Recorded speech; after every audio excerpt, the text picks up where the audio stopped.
Preserve the original light of the Broken Spoke Saloon, staring at a small, dusty cassette tape that held a secret capable of bringing a grown man to his knees. The Texas heat outside was a physical weight, pressing down on the asphalt of South Lamar Boulevard. But inside the Broken Spoke Saloon, the air was cool and smelled of history.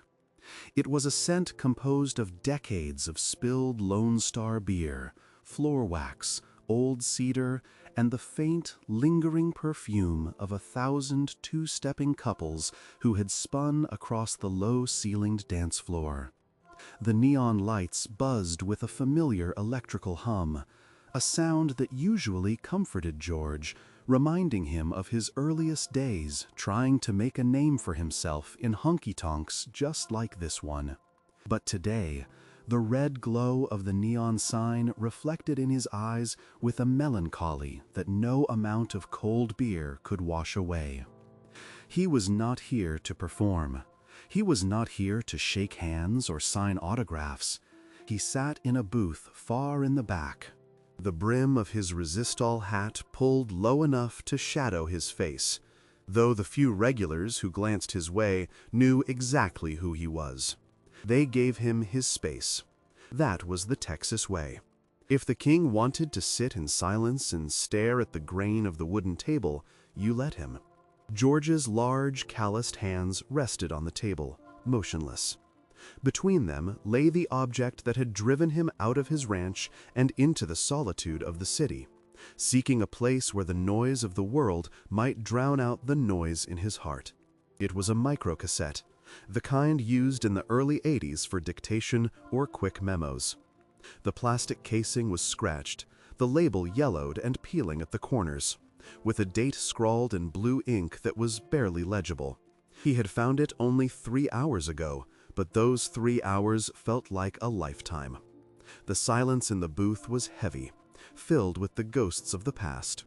He ran a thumb over the spools of the tape, his mind drifting back to the moment the morning had turned from a routine day of cleaning into a revelation of sorrow he never knew existed. It had started as a simple request from Norma. She had mentioned over breakfast, in that casual way of hers, that the attic at the main house was becoming a fire hazard with all the accumulated boxes from the last 40 years. She wanted to clear out some space for the grandkids' things, to organize the legacy of a life well lived. George, always looking for a reason to stay busy on the ranch when he wasn't touring, had agreed. He had finished his coffee, kissed her on the cheek, a ritual he never skipped, knowing how fragile life could be, and headed up the narrow staircase that led to the space beneath the eaves. The attic was stiflingly hot, even in the morning. Dust motes danced in the shafts of sunlight that pierced through the small ventilation windows, illuminating stacks of cardboard boxes that reached nearly to the rafters. It was a museum of the Strait family history. There were boxes marked with years, boxes marked with tour names, and boxes simply labeled miscellaneous. George had moved slowly, lifting lids and peering inside, smiling at old rodeo buckles, forgotten framed photographs of horses long since passed, and stacks of fan letters from 1981. The physical labor felt good. It was honest work, moving things, organizing chaos. He had spent the better part of 2 hours shifting crates, his shirt sticking to his back, feeling the satisfaction of a job being done. He had reached a corner of the attic that was shadowed, tucked behind a heavy oak wardrobe they had moved up there in the '90s. There was a small, unassuming shoebox pushed deep into the insulation. It didn't have a label. Curiosity, that quiet instinct that often leads a man to places he isn't sure he wants to go, took over. George reached out and pulled the box free. It was light. He sat down on a stack of old encyclopedias, wiping the sweat from his forehead with the back of his glove, and opened the lid. Inside, there were no photos or letters. There was only a small, black micro-cassette recorder, the kind he used to use to record melody ideas when he was on the road, and a single loose tape next to it. The recorder was ancient, a relic of technology that had long been surpassed, but he remembered it. He remembered buying it at an electronics store in Nashville when things were just starting to take off. He picked it up, testing the weight. The batteries were surely corroded by now, he thought. He popped the back cover open. Empty. No batteries. He looked at the loose tape in the box. The date written on it stopped his breath for a second. It was a date from the very beginning of the major fame. A date he remembered for other reasons. George sat there in the attic, the silence of the ranch house below him amplifying the beating of his own heart. Why was this tape separate? Why was it hidden in a shoebox behind a wardrobe? He felt a strange pull, a magnetic need to hear what was on that magnetic strip.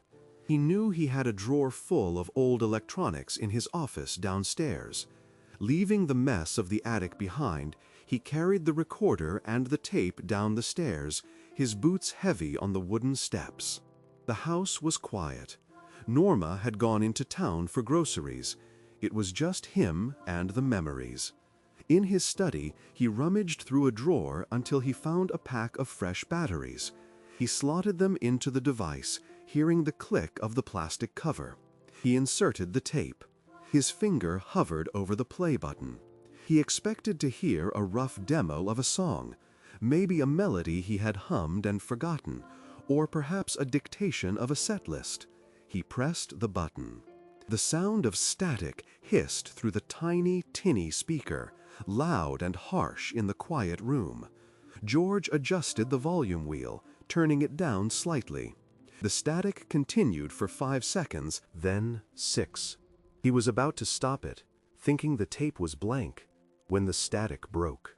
A voice filled the room. It wasn't his voice. "God? Are you there?" It was Norma. But it wasn't the Norma of today, with the comforting timbre of a grandmother and the assuredness of a matriarch. This was Norma from decades ago. Her voice sounded incredibly young, thin, and trembling with a vulnerability that made George's chest tighten instantly. The audio quality was poor, the background filled with the hum of a hotel air conditioner, but the emotion cut through the hiss like a knife. George leaned forward, his elbows on his mahogany desk, staring at the spinning wheels of the recorder. "I don't know if I can do this again," the young Norma whispered on the tape. There was a pause, followed by a sound that George recognized with a jolt of pain. The wet, stifled sound of someone trying not to sob. "I know George has the big show tonight. I know the cameras are going to be there. I know everyone is watching." George froze. The date on the tape. He remembered now. It was the day of his first major nationally televised concert special. The pressure that week had been insurmountable.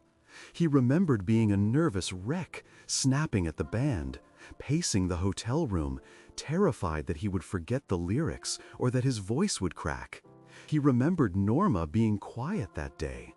He had thought she was just giving him space, being the supportive wife who understood that he needed to focus. He had thought she was calm. The tape continued. "I haven't told him." Norma's voice shook. "I can't tell him. Not today. He's worked so hard for this. If I tell him that the bleeding started this morning, he won't go on stage. He'll cancel. And he can't cancel. This is his dream, Lord." George felt the blood drain from his face. The room seemed to spin. The bleeding. "Please, God," the voice on the tape pleaded, the desperation rising. "If you have to take this baby too, if this is your will, then I accept it. I don't understand it, but I accept it." George's hand flew to his mouth. A baby. Another baby. They had lost their beloved daughter Jennifer years later, a tragedy that the world knew about, a tragedy that had nearly destroyed them. But this? He had never known about this.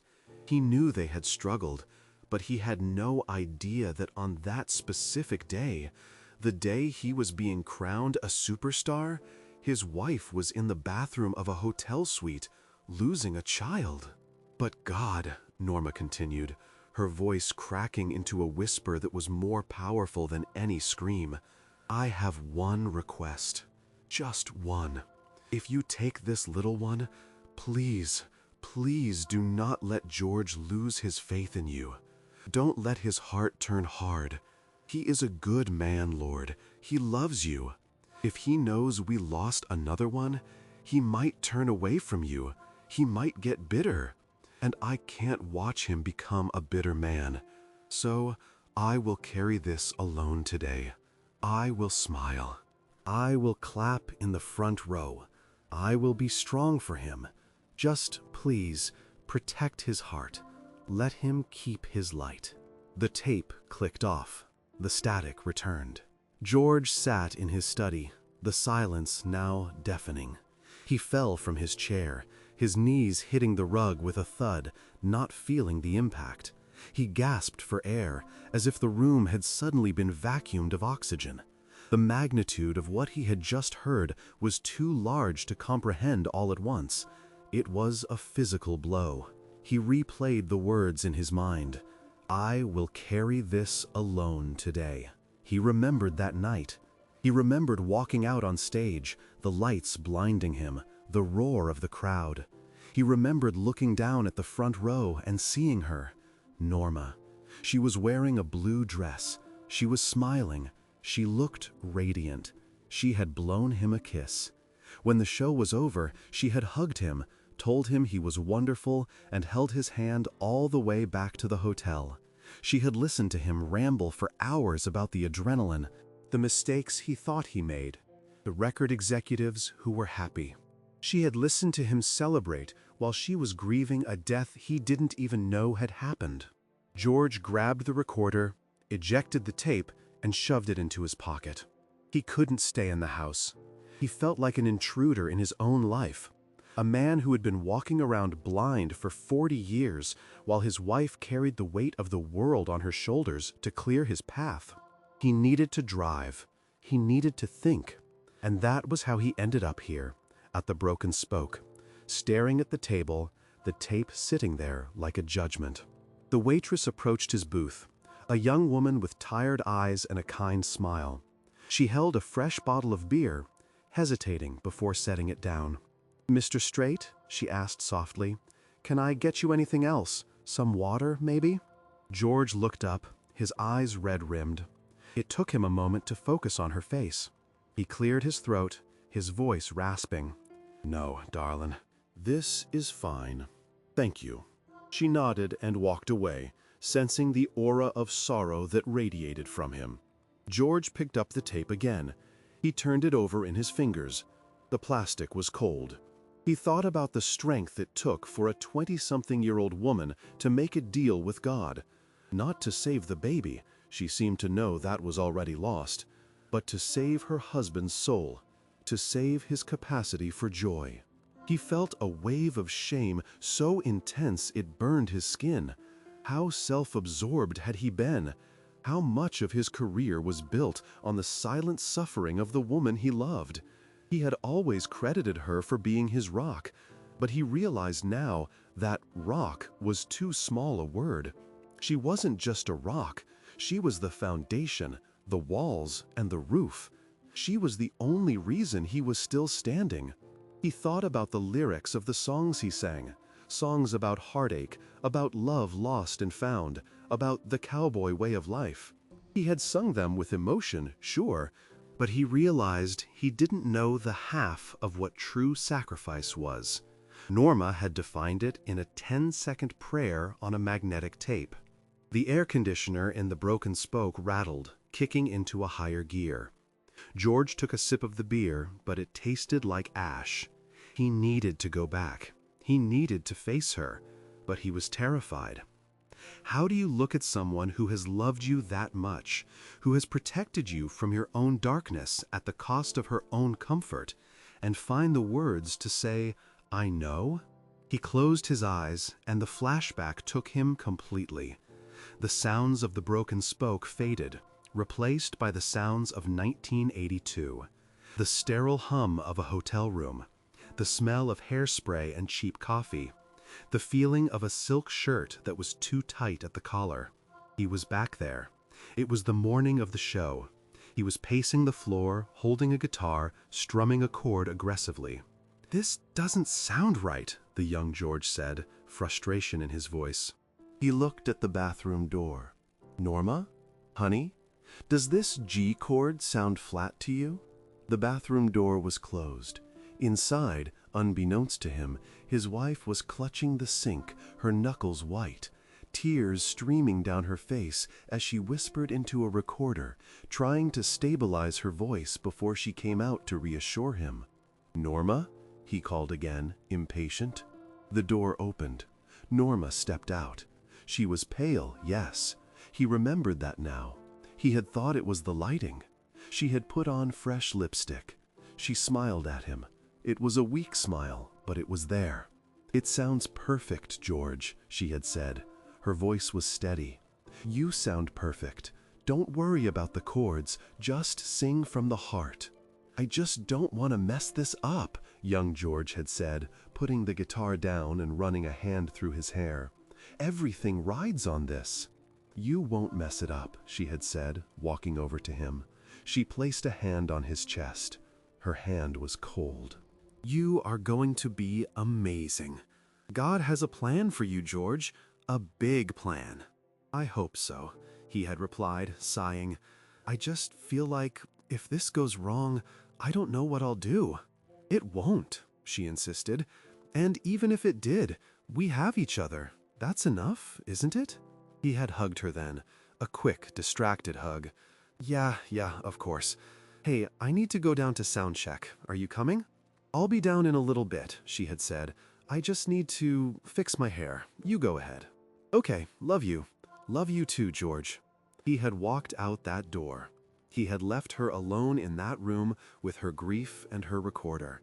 He had walked out to become a star, while she stayed behind to bury a dream. Back in the broken spoke, the older George opened his eyes. A tear tracked through the lines of his weathered face, dropping onto the dusty table. The realization was a physical ache in his chest. She had protected his faith. She had prayed specifically that he wouldn't lose his trust in God. And looking back on his life, despite the tragedies that came later, despite the hardness of the music business, he had kept his faith. He had remained a believer. He had always thought it was because of his own resilience. Now he knew. It wasn't his resilience. It was her intercession. It was her bargaining with the Almighty. She had traded her right to grieve openly for his spiritual survival. He looked at the tape one last time. He couldn't leave this unsaid. He couldn't pretend he didn't know. The sun was starting to set outside, casting long shadows across the parking lot of the saloon. It was time to go home. It was time to drive back to the ranch, walk through that front door, and for the first time in 40 years, truly understand the woman who was waiting for him. He stood up, his knees popping slightly with age.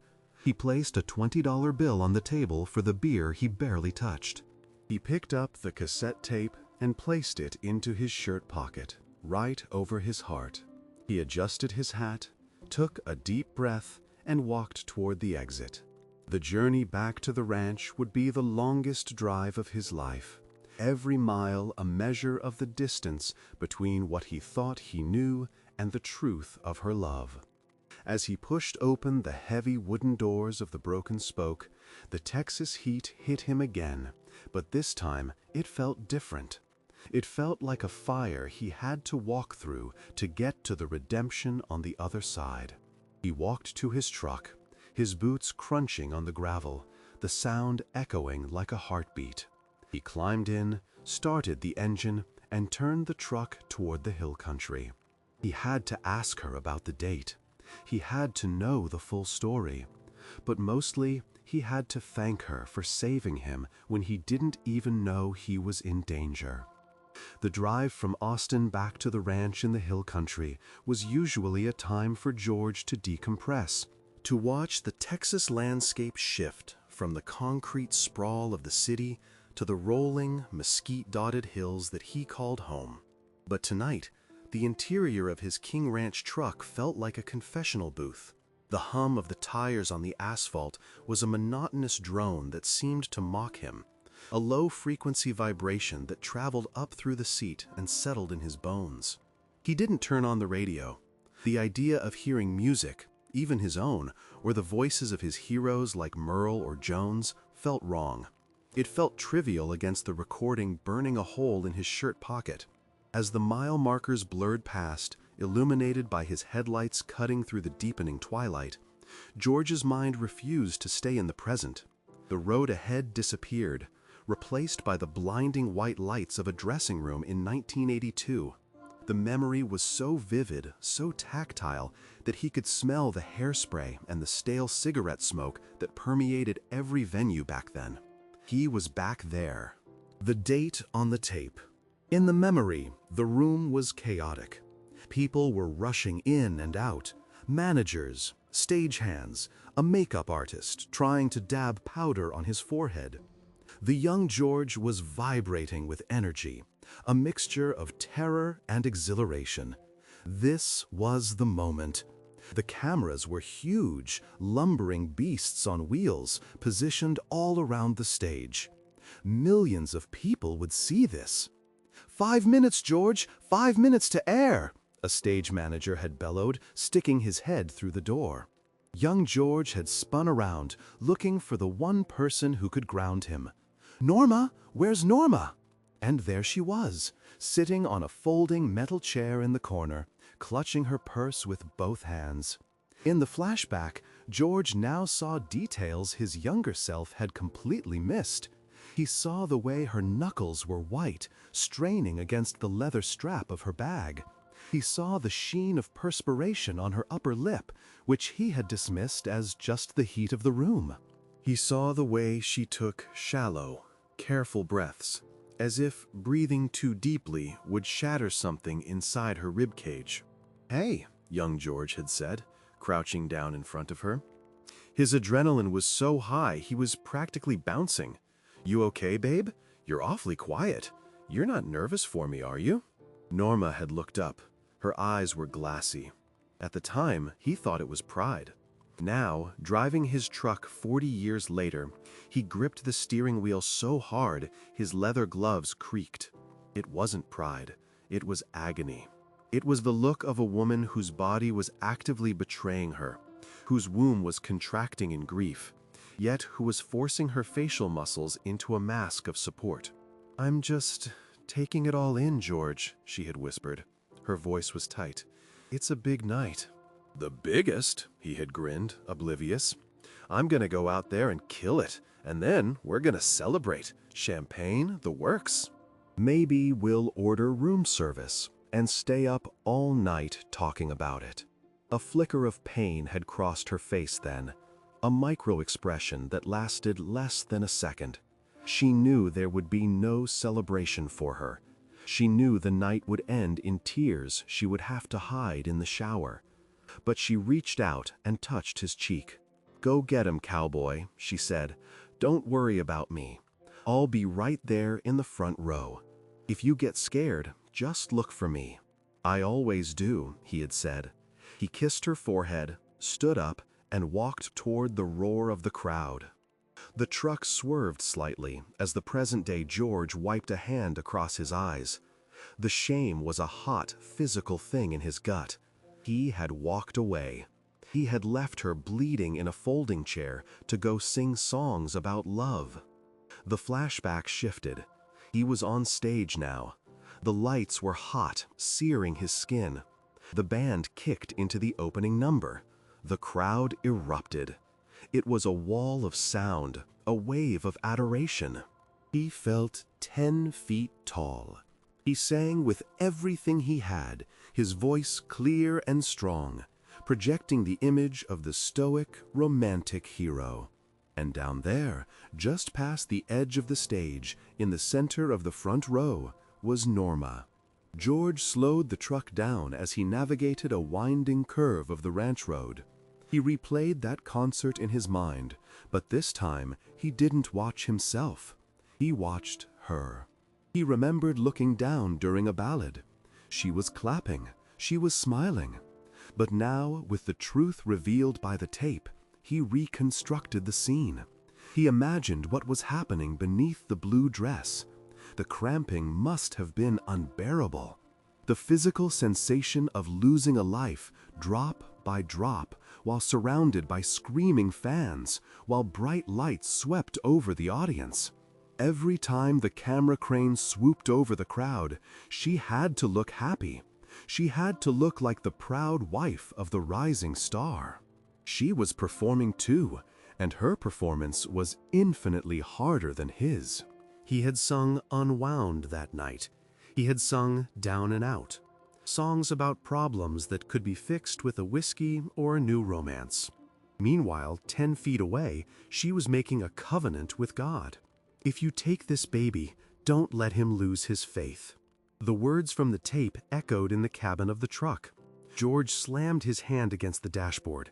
"Damn it, Norma," he choked out to the empty cab. "Why didn't you tell me? Why did you love me that much?" It was a love that felt terrifying. It was a love that completely erased the self. She had absorbed the blow meant for both of them so that he could remain standing. She knew that if he knew the truth in that moment, the magic would break. He would have stopped the show. He would have rushed her to a hospital. The career momentum might have stalled. But more than that, she feared his heart would turn to stone. She knew him better than he knew himself. She knew his faith was fragile then, built on success and gratitude for the good times. She didn't think he could handle the anger of a stolen child on the night of his triumph. So she took the anger. She took the sadness. She filtered it through her own soul and gave him back nothing but light. The truck turned onto the gravel road that led to the main gate of the ranch.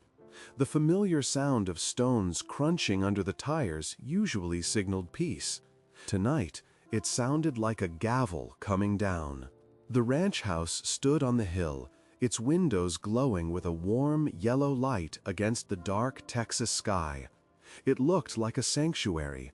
It looked like the home they had built together, brick by brick, memory by memory. But George knew that the foundation was mixed with mortar he hadn't known was there, the mortar of her silent sacrifice. He parked the truck near the barn, killing the engine. The silence of the country night rushed in to fill the void. Crickets chirped in the tall grass. A horse whinnied softly from the stables. The wind rustled the leaves of the old oak tree in the front yard. George sat in the truck for a long time. He was afraid to go inside. He was the king of country, a man who had stared down bulls and played to stadiums of 80,000 people, but he was terrified to face his wife in her kitchen. He felt unworthy. He felt like a fraud. He reached into his pocket and pulled out the tape again. He needed to be sure. He needed to hear her strength one more time, to borrow some of it for himself. He pressed play, holding the tiny speaker to his ear. "I will carry this alone today. I will smile. I will clap in the front row. Just, please, protect his heart." He clicked it off. He took a deep breath, the air smelling of dust and sage. He opened the truck door and stepped out. His legs felt heavy. He walked up the stone path to the front porch, his boots echoing on the steps. He reached for the door handle, his hand trembling slightly. He opened the door. The house smelled of dinner, roast beef and onions, the comfort food she knew he loved. The television was on low in the living room. "George, is that you?" Norma's voice floated from the kitchen. It was the voice he knew, the voice that had anchored him for 50 years. But now he heard the steel underneath the velvet. "Yeah, Norma, it's me," he replied, his voice cracking. He walked into the kitchen. She was standing by the island, wiping down the counter with a dish towel. She looked up, her smile automatic, welcoming. But the smile faltered when she saw his face. George stood in the doorway, his hat still on, his eyes red, his posture slumped. He looked like a man who had walked through a war. "George?" Norma put the towel down, her brow furrowing. "Honey, what's wrong? You look pale. Did something happen at the ranch? Is it one of the horses?" She started to move toward him, her maternal instinct kicking in, ready to fix whatever was broken, just as she always did. George didn't move. He couldn't. He just watched her coming toward him, this small woman with the heart of a lioness. When she was a few feet away, he slowly reached into his pocket. He pulled out the microcassette recorder. Norma stopped. She froze mid-step, her eyes locked onto the device. For a moment there was confusion, then recognition dawned. It was a slow, painful realization. Her hand went to her throat, covering the pulse that must have been hammering there. The color drained from her face, leaving her looking as fragile as she had sounded on the tape. The silence in the kitchen was absolute. The refrigerator hummed. The clock on the wall ticked. Tick, tick, tick. "George," she whispered, the name barely a breath. "Where did you find that?" "Behind the wardrobe," George said, his voice rough, thick with unshed tears. "In the attic. I was cleaning." Norma closed her eyes. She swayed slightly, grabbing the edge of the island for support. I forgot it was there." "I meant to destroy it years ago. Why didn't you?" George asked, stepping closer. He wasn't angry. He was pleading for understanding. "Why did you keep it, Norma?" She opened her eyes, and they were filled with a sorrow that had aged 40 years, preserved in amber. "Because," she said softly, "it was the only proof I had that he existed. Or she. I never knew." George felt his knees give way. He sank onto one of the kitchen stools, burying his face in his hands. The confirmation broke him all over again. "The date on the tape," he mumbled into his palms. "The big show. The TV special." "Yes," Norma said. She didn't move to comfort him yet. She stood her ground, facing the truth she had hidden for so long. "You were bleeding," George said, looking up at her, his eyes searching hers. "You were losing our baby, and I was asking you about guitar chords. I was asking you if my hair looked okay. God, Norma, how could you stand me? How could you look at me and not hate me?" "Hate you?" Norma asked, a sad smile touching her lips. She took a step forward and placed her hand on his arm. "George, I loved you. I loved you more than my own pain. I knew how much that night meant. I knew that if you stopped, if you came back to the hotel room and sat with me on the bathroom floor, you would have never forgiven yourself for missing that moment. And I knew that if you saw God take that baby on the night he gave you the world, you would have turned your back on him." "You made a deal," George said, holding up the recorder. "I heard you. You traded your grief from my faith." "It wasn't a trade," she corrected him gently. "It was a prayer, and he answered it, didn't he? You kept your faith. You sang your songs. You touched millions of people. You became the man you were meant to be." "At what cost?" George's voice rose, a crack of thunder in the quiet room. He stood up, pacing the small space between the island and the table. "At the cost of you suffering alone? I'm your husband, Norma. I'm supposed to protect you. I'm supposed to be the one who holds your hand when things go wrong. And I was bowing to applause while you were dying inside." "I wasn't alone," Norma said firmly. Her voice gained strength. "I had God. And I had you, George. Even when you didn't know it, you were there. When you sang that night, I closed my eyes and I listened to your voice, and it gave me something to hold on to. Your voice was the rope that pulled me through that night." George stopped pacing. He looked at her, really looked at her. He saw the lines around her eyes, the gray in her hair, the hands that had held his children, his grandchildren, and his secrets. He realized that he had never truly understood the definition of strength until this moment. Cowboys were tough? Bull riders were tough? No, they were nothing compared to this woman. He walked over to her, closing the distance. He dropped the recorder on the counter. It clattered. A meaningless piece of plastic, now that the truth was out. He took her face in his hands. His large, rough thumbs brushed away the tears that were starting to spill from her eyes. "I am so sorry," he wept, his forehead resting against hers. "I am so sorry I wasn't there. I'm sorry I didn't see it. I'm sorry I was so wrapped up in myself."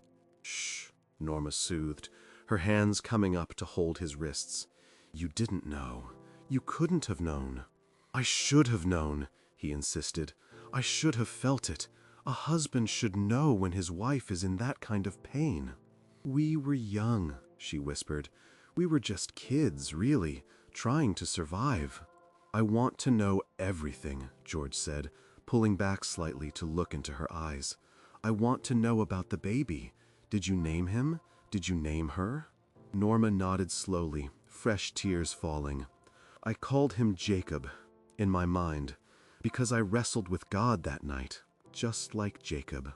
"Jacob," George repeated the name, tasting the grief of a son he never met. "Jacob."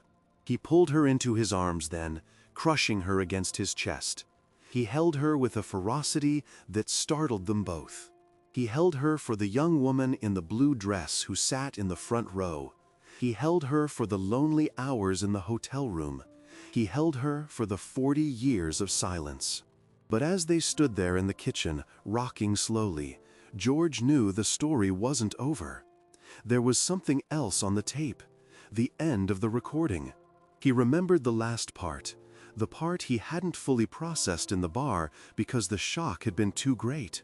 She had said something about why she believed he needed protection, something about the darkness she saw in him back then, a darkness he had tried to hide from everyone, even himself. Norma pulled back, wiping her face. "You heard the whole thing?" she asked, a hint of anxiety returning to her voice. "Most of it," George lied. He hadn't listened to the very last 10 seconds. He had stopped when the pain became too much at the bar. "George," she said, her voice trembling again, There's a reason I was so scared for your faith. It wasn't just the baby." George frowned. He reached for the recorder again. "What do you mean?" "Don't," she said, putting a hand over his. "Just let me tell you, or listen to it, but know that I love you. I loved you then, even when you were lost." George looked at the tape, then at her. A cold chill went down his spine. What else had he missed? What other secrets were hidden in the magnetic dust of 1982? "I need to hear it," he said softly. "I need to hear it all." He picked up the recorder. His thumb hovered over the button. The kitchen was silent, save for the rhythmic ticking of the wall clock, a sound that seemed to count down the seconds of a life George thought he knew. His thumb hovered over the play button of the microcassette recorder.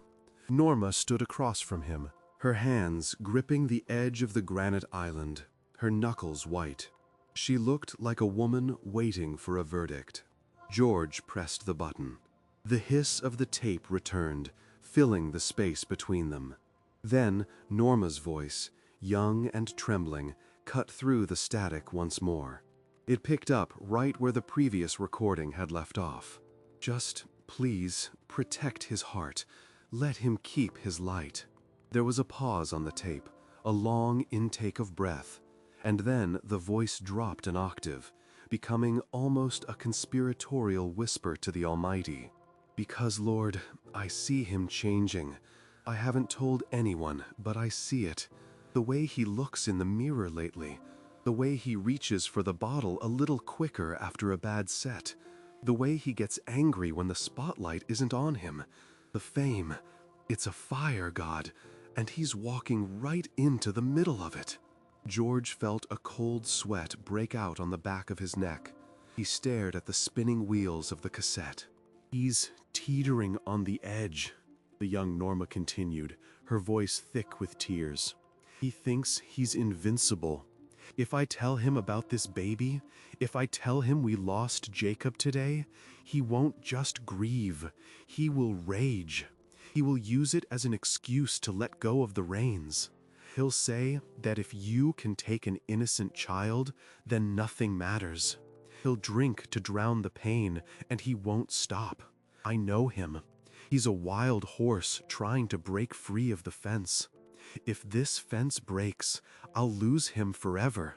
Not to death, but to the darkness." George looked up at his wife.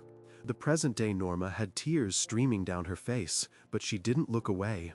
She held his gaze with a fierce, unwavering love. "So," the tape concluded, "I will be the fence. I will hold this pain so he doesn't have to. I will take the blow. Let him think life is good. Let him thank you for the blessings. I will carry the curse. Just let him be the man I know he can be. Amen." The tape clicked off. The silence that followed was heavier than any silence George had ever experienced in the recording booth or the open range. It was the silence of a man seeing his own soul laid bare and realizing he hadn't been the one holding the map. George slowly set the recorder down on the counter. His hand was shaking uncontrollably now. He looked at his hands, the hands that had strummed guitars, signed million-dollar contracts, and held trophies. He realized now that these hands were clean only because she had washed them in her own tears. "You saved me," George whispered. His voice was unrecognizable, cracked and raw.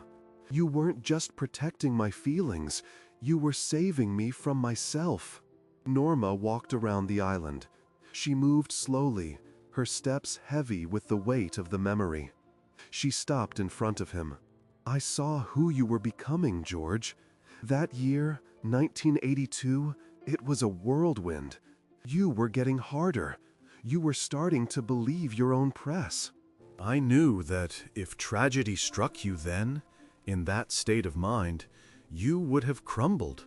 You would have turned into one of those sad, bitter songs you sing." "I was arrogant," George admitted, the confession tearing out of his throat. He leaned back against the counter, his legs too weak to hold him upright. "I remember now. I remember snapping at you that morning. I remember thinking I was the center of the universe. God, Norma, if you had told me, I would have burned the world down. I would have blamed God. I would have drunk myself into a hole I couldn't climb out of." "I knew," she said softly. She reached out and placed her hand on his chest, right over his heart. "So I made a choice. I chose you. I chose the man you were going to be, not the man you were acting like that day." George covered her hand with his. "You carried a gravestone in your heart for 40 years so I could carry a guitar." "It wasn't a gravestone," Norma corrected him, her voice gaining a sudden, surprising strength. "It was an anchor. Jacob, he was my anchor. Every time you went on tour, every time the world tried to pull us apart, I thought of him. I thought of the promise I made. I had to stay strong, George, because I had already paid the price for your soul. I wasn't going to let that payment go to waste." George slid down to the floor. He didn't care about dignity. He didn't care about being the king of country. He was just a man, kneeling in his kitchen, humbled by the magnitude of a woman's grace. He buried his face in her apron, sobbing like a child. He cried for Jacob, the son he never knew.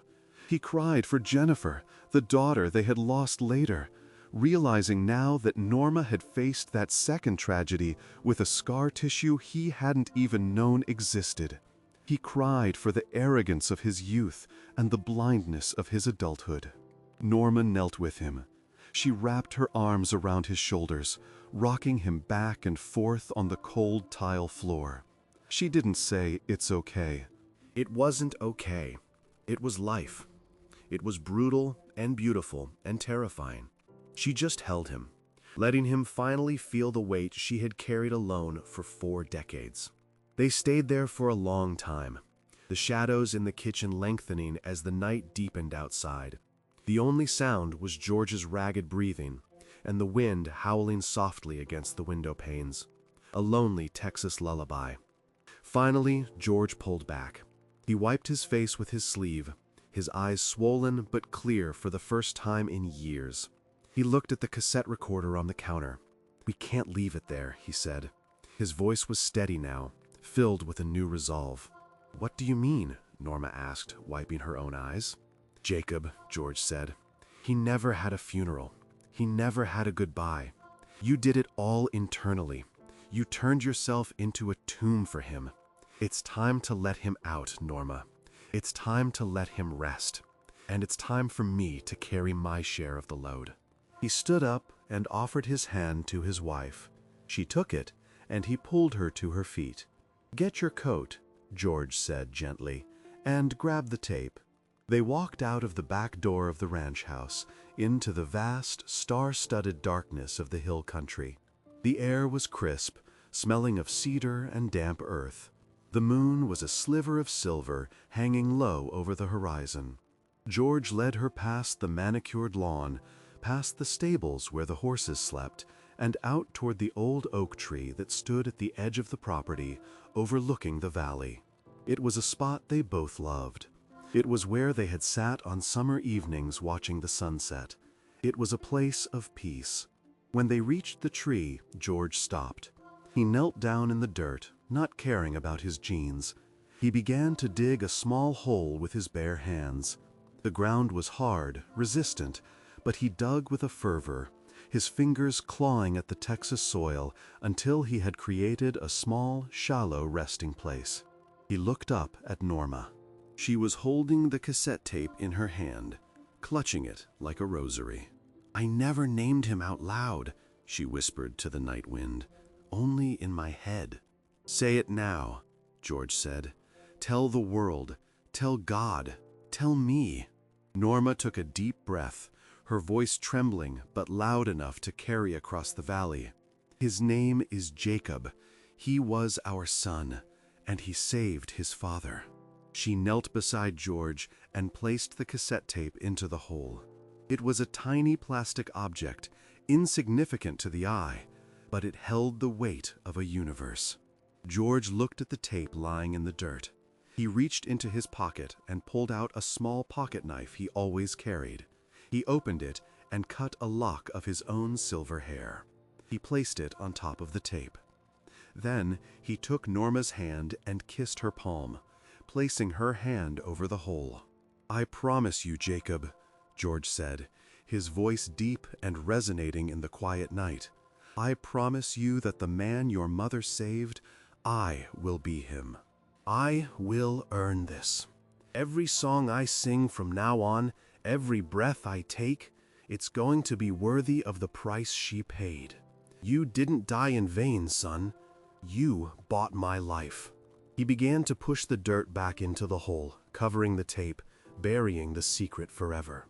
They packed the earth down together, their hands overlapping, pressing the soil firm. When it was done, they didn't stand up immediately. They sat there under the vast canopy of the oak tree, shoulder to shoulder, looking out at the darkness. "I always wondered," George said quietly, "how you kept your faith so strong after Jennifer died. I thought you were just superhuman. But it was this, wasn't it? You had already wrestled with God once. You knew he was listening." "I knew he was listening," Norma agreed. "But I also knew that faith isn't about getting what you want. It's about trusting him even when the night is pitch black. I made a deal, George. I asked him to keep your heart soft, and he did. Look at you. You're still the cowboy who cries at sad movies. You're still the man who stops to help a stranger. He kept his end of the bargain. George put his arm around her, pulling her close. Only because you were the vessel, he said. You were the conduit. He looked up at the stars. For the first time in 40 years, the guilt of his success vanished. He didn't feel like an imposter anymore. He felt like a man who had been given a second chance, a loan of time that he intended to pay back with interest. I have a show next week, George said, his gaze fixed on the horizon. I know, Norma said, resting her head on his shoulder. I want you in the front row, he said, just like that night. I'm always in the front row, George. I know, he said, but this time when I look at you, I won't just see my wife. I'll see the strongest woman God ever made. And I'm going to sing for Jacob. Nobody else will know.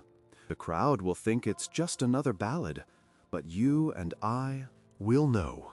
Norma smiled in the darkness.